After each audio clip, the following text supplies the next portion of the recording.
and intertwined in the bone were roots. And so it was a very, you know, you move it a centimeter, snip roots, move it a centimeter. My heart was in my throat because, God forbid, if it exploded on me, I would have just been beside myself. And I've seen it happen because the bone is so deteriorated, and the weight and the roots. Anyhow, with Gary's help, we were able to secure it and get him out, and the family did a final ceremony after that. And it was a very tense moment because I certainly didn't want to lose him at this point. We all continued the excavations afterwards. We found 6 coffin handles that, this was I'll tell you what, Buffalo Bill did well. The top line coffin in 1900 is a metal coffin. This is not a metal coffin, this is a wooden coffin. But this is a top line wooden coffin. He did well. Like Albert, he gave him a very good coffin. And 6 very good coffin, very elaborate. Probably more than I would have expected. And there's the crew with, after all the remains were removed, the grave was filled in. There's a marker there now, but Albert's remains have been moved. While the family was here, there were a couple of, this was a very special year for the Lakota, and especially in Connecticut.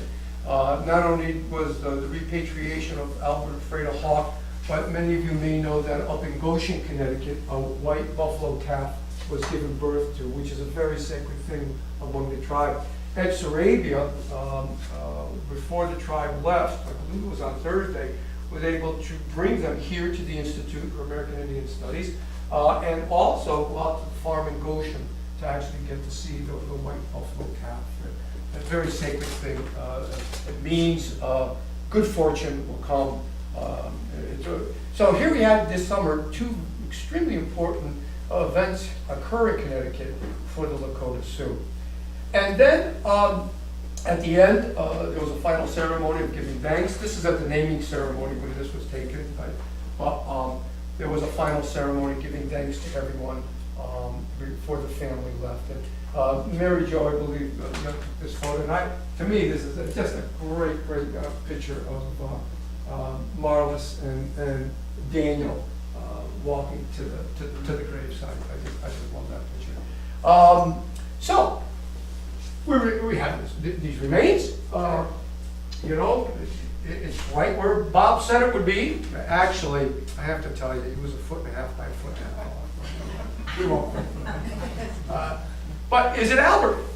I mean, you know, we don't want to send anybody back there. So how do we do it? So basically what we did is at that point, Gary Aronson and I, working with Tanya Porta at the Cornell Memorial Home, did I don't want to call it an autopsy, but we did a forensic analysis of each one of the remains to try to help us understand if we were in fact doing. And I could tell you that the identification was very positive.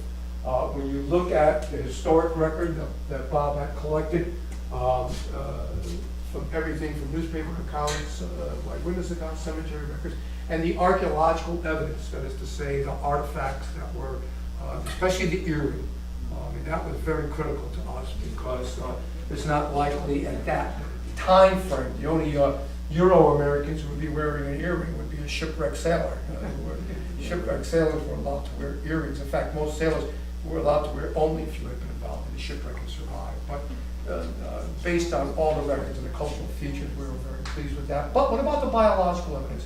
Well, what we do is we don't prove that this is somebody.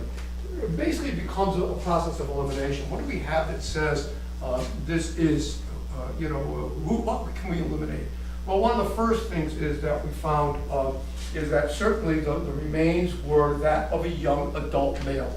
In fact, one of the things we look at are the development of suture closures as well as fusions of long bones and so forth.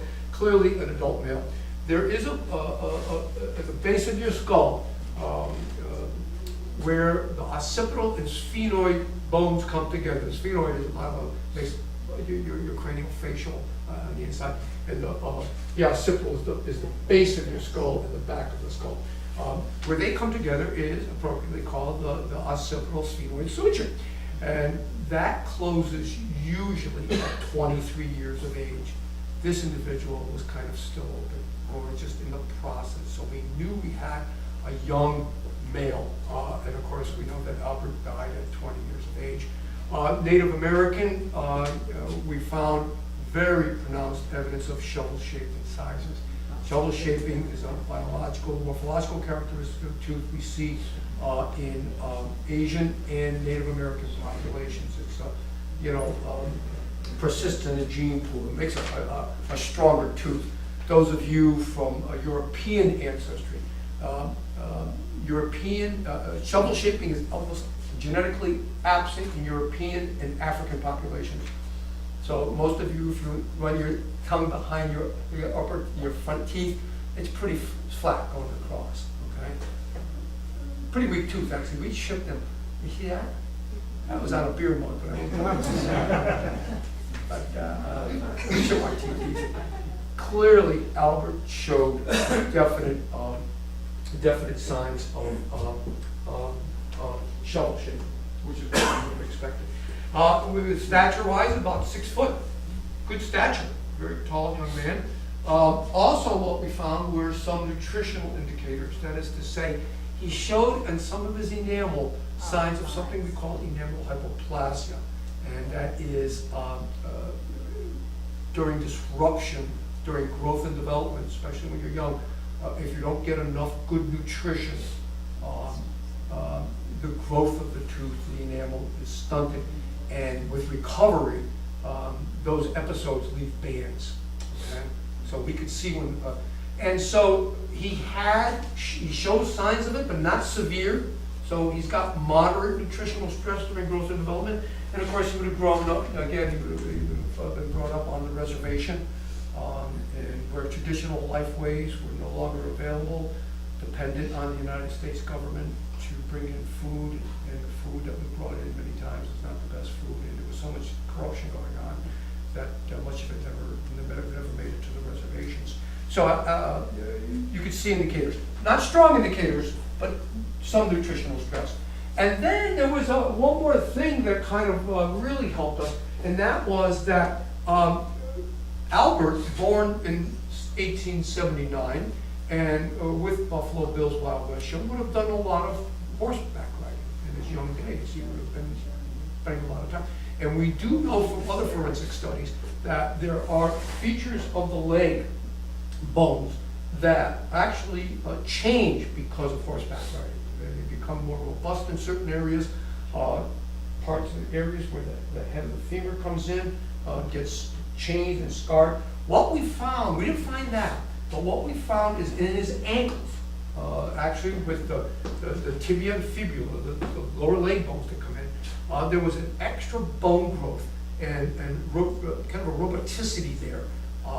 And we think it was a result of him keeping his ankles in, probably riding a horse without a saddle, and keeping the pressure on his ankles around the belly of the horse, if you will, actually modifies the bones. It affects the bones. And we see extra growth there to support it. Not him, the other signs of horseback riding didn't show up, so, one of the suggestions was he wasn't a habitual rider, with the Buffalo Bills, certainly. He rode trains mostly, and then would have rode horses during the performances, but certainly in his young life, he would have rode horses too. So we saw some evidence of that, but not a lot.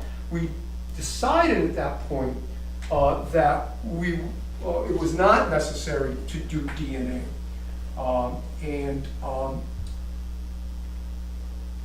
The family had given us permission that if there was any ambiguity, if we were not sure that this was Albert, that they would give us their DNA and we could compare them with the DNA of the bones.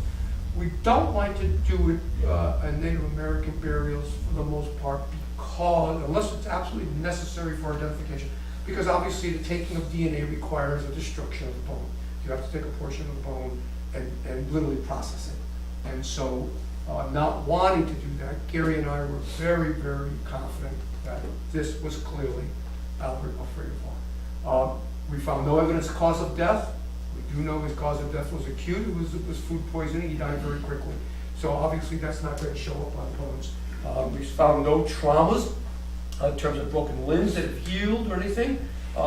Very healthy young man, except for the botulism that would kill him. So upon that final analysis, Tanya and her funeral home prepared Albert for his trip home. The family asked that we not wrap him in anything artificial, so the bones were placed in cloth.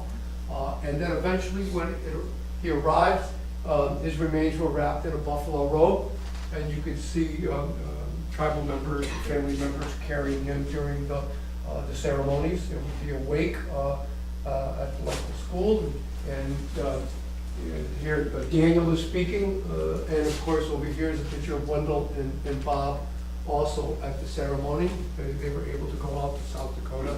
I unfortunately could not get there because of my schedule, but I was disappointed that I couldn't be there. In the pictures of Albert. Albert would be put on a scaffold, which is traditional for the Lakota. And I love this photo that appeared in the news simply because here's Marlis with the remains of Albert being brought home, and her granddaughter and daughter. So there's like 5 generations, four generations here. Her father, too bad Daniel wasn't in the picture. Then you would have 5 generations of the family. But placed on a scaffold that eventually would be taken down and buried.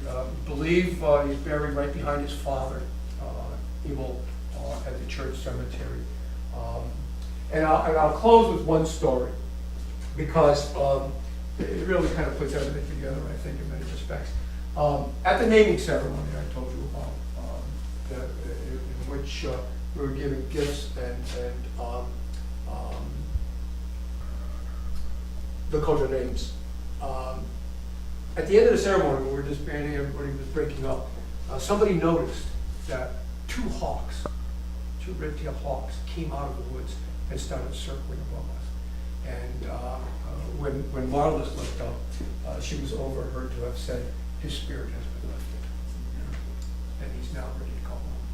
So it was quite moving, and working with the family, wonderful people. They treated us just amazingly. But it really says a lot about the meaning of this. When I was a good grad student in archaeology and learning my trade, if you will, I always, I kind of thought, when I'm studying, I'm going to be an expert in the past. Through archaeological techniques, I'm going to learn and understand cultures from thousands of years ago and hundreds of years ago and what have you. And I didn't understand at that time that my work, or the work of all archaeologists, has meaning for people today. I didn't quite make that connection. And when you go to projects like this, you really understand what we do. I may be dealing with sites that are 1,000 years old, but it has meaning for people today. And that's what really is important. What we do is we're not just curators of the past, we curate heritage. And what we do, how we conduct ourselves, how our conclusions really affect all peoples today. And that's an important lesson. And it was at one point, those of you that know me and have known my work for the last 25, 30 years know that I've dealt with a lot of graves and a lot of burials. In fact, it's said I know more people that are dead than alive.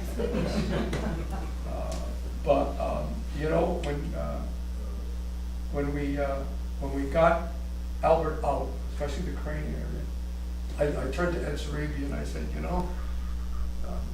I just had this feeling that my 30 years of work and study all came to this moment. That it came out so well, and it just anyhow.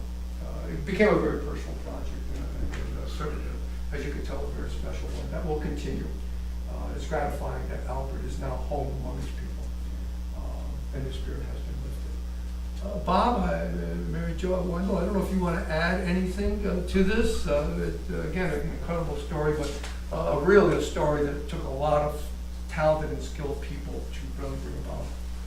Just listening to you talk, obviously, I could go on for another hour. But some of the things that you didn't bring, there's no way of doing the entire presentation on this in just one sitting.